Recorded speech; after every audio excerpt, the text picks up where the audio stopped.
Hello at maligayang pagdating sa mga DIY ideas. Sa videong ito, gagawa tayo ng ginantsilyong punda. Ito ay napakasimpleng design lang at syempre napakabilis at napakadaling gawin. So, natapos ko ito in less than 2 hours. At makikita ninyo ang yarn na gamit ko dito. Ito ay makapal na klaseng yarn. So, syempre, ang gamit kong hook ay yung malaking size rin. Ang ginamit kong stitch dito ay double crochet. And so, ipapakita ko sa inyo kung paano ko ginawa ito. So, yeah. Magsimula tayo dito sa gagamiting yarn at ng aking size 12 na hook. Yung yarn ay sobrang, ang kapal nito. Ito ay kulay violet o number 248 dito sa itong klaseng yarn na to. At kailangan natin ng size 12 to 15 na hook para sa yarn na ito. So, yeah, magsisimula tayong magantsilyo. Ang una nating gawin ay gumawa ng chain stitch na kasing haba nitong unan. So, itong unan ay nabili ko sa IKEA at may standard size na 50 by 50 centimeters. Yeah, so magsimula tayo sa isang knot. Ayan. At gagawa tayo ng mga chain stitches.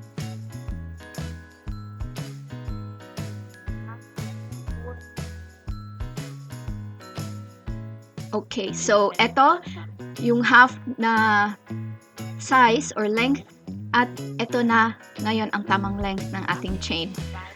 Dapat di ito masyadong mahaba dahil later on magiging maluwag masyado yung punda.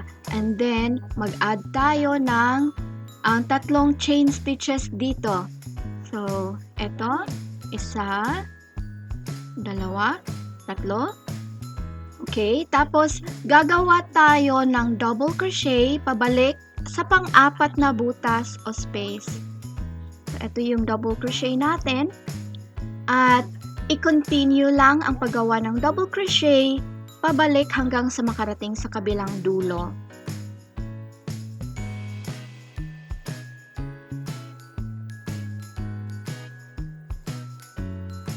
Okay, so andito na tayo sa last stitch natin. Gagawa tayo ng additional na dalawang double crochet stitches. So, isa, dalawa. And then, i-continue lang ang paggawa ng double crochet dito sa kabilang side. So, eto. So, ipagpatuloy lang ito hanggang sa makarating sa kabilang dulo.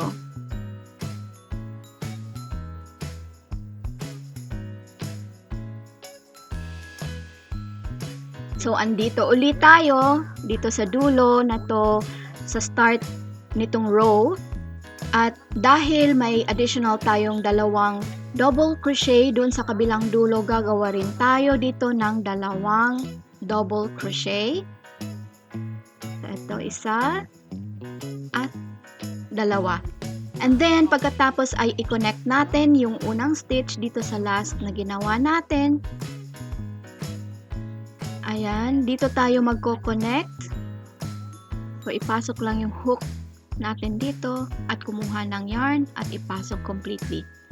So, ganito ang magiging itsura ng base nitong punda natin. So, ang gagawin na lang natin ay paikot-ikot tayo mamaya sa paggawa ng ating mga double crochet stitches. Ayan. So, magiging ganito yung itsura niya. So, to continue sa second row natin, gagawa muna tayo ng isang chain stitch at then sa first na butas ay half double crochet. Ayan. At sa kasunod na mga butas ay gagawa tayo ng ating double crochet stitches.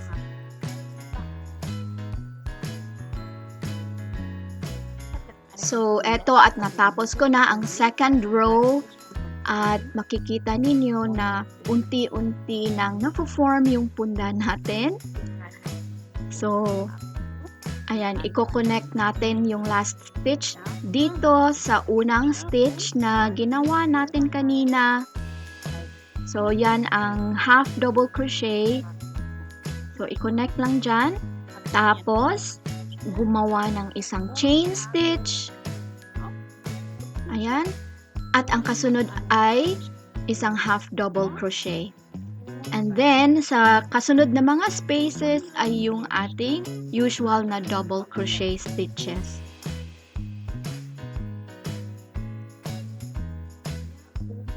So, eto, makikita ninyo na hindi siya even. So, makikita nyo kung saan tayo nag-start ng ating row. So, ipagpatuloy lang natin ito.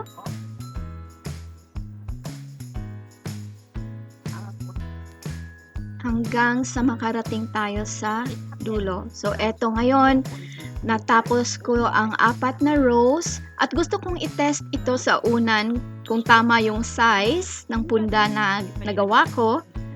At eto na, so nilagay ko na dito sa itaas at mukhang tama naman itong nagawa kong size. So, excited na akong tapusin itong project na ito para magamit ko na itong unan. At so, ang gagawin ko na lang ay ipagpatuloy ko ang paggagantsilyo nito. So, i-pause ko muna itong video na ito at babalikan ko kayo pag malapit na tayong matapos sa pundang ito. Okay, hello ulit at eto na, malapit na tayong matapos at ito yung pang-4 kong bola ng yarn. So, pero hindi ko ito mauubos dahil malapit na tayong matapos. So, ipasok lang natin itong unan. Ayan. So, tignan ninyo. Ayan.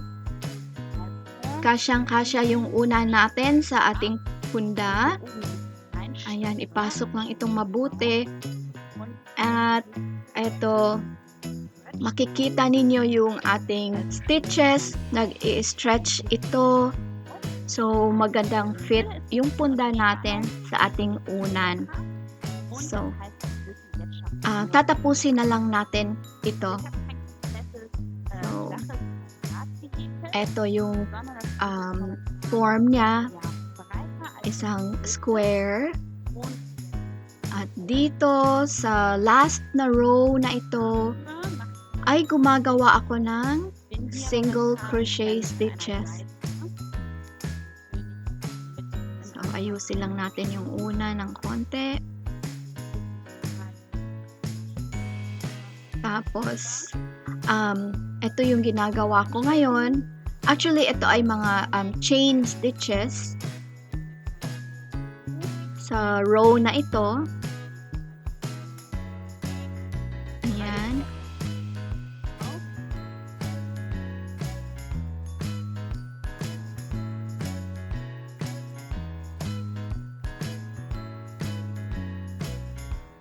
So, eto. At nasa dulo na tayo. At ayusin lang yung unan. At itapat yung magkabilang sides nitong itapat yung magkabilang sides nitong punda. And then ipasok yung hook sa butas ng isang side, diretso dun sa kabilang side. So, okay. Ayan, at yung kabilang butas. So, dyan. At kumuha ng yarn. At ipasok diretso. And then, sa next na space,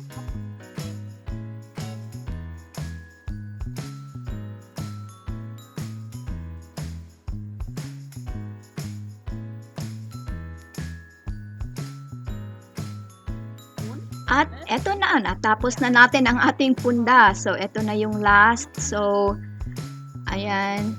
pwede na natin itong putulin ang ating yarn and pull through the yarn para makagawa ng knot. So, eto na yung ating unan. Tapos na. Gusto ko tong design na ito dahil napaka-simple nito at malaki yung mga butas sa pattern na ito. So, nakakahinga sa loob yung unan natin. Yeah, dito banda tayo nagsimula. Eto. And then, puputulin natin yung extra na yarn na yon. At dito sa baba naman, dito tayo nag-close ng ating punda. Yeah. So, eto na lahat yung nagawa natin. So, sana ay nagustuhan ninyo ang videong ito at bigyan kami ng thumbs up. At para sa mas maraming videos, mag-subscribe lang sa aming channel. So, magkita-kita tayo sa susunod kong videos. Kaya hanggang sa muli, paalam!